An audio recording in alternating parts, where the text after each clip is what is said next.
Hello everyone. Dictation will start in 5 seconds.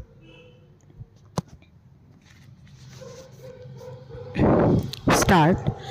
Immediately after I assumed charge of the Ministry of Education in January this very year, I looked into the development projects which had been accepted in principle but not carried out in practice.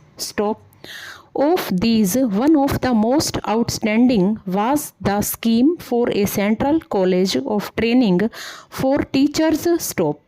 The Central Advisory Board of Education had, in December this year, recommended the establishment of 2 training colleges, one for men and one for women, each providing for an intake of 200 students for the service of the centrally administered areas and the smaller provinces and states.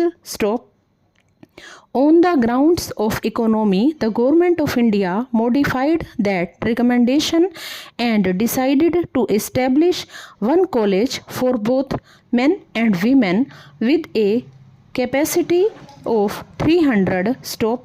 Provision was accordingly made in the budget as per the recommendations of the committee for the establishment of the college. When I took office, I was therefore surprised to find that the whole program had been held up on the ground of shortage of building materials. I was aware of the difficulties in securing steel and cement and other equipment, and I could understand the delay in the implementation of the building program. I could not, however, understand why this led to a postponement of the entire scheme.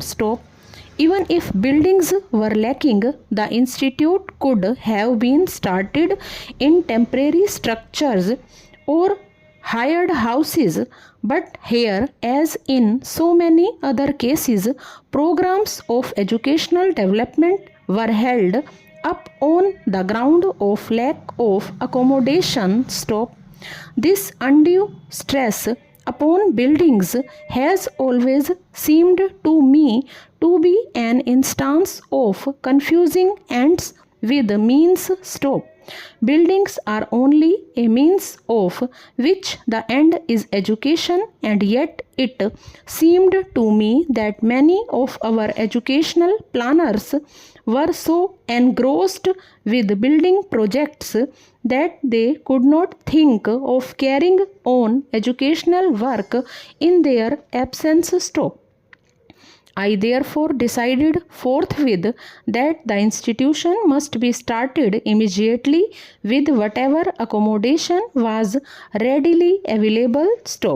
The period was an exceedingly difficult one, and all the attention of the government was concentrated first on the disturbances in the Punjab and later on the impending division of the country. Even then, a small house was secured in the Delhi University area in July this very year. I realized that this was not adequate for our needs now and the work of the institute in the future.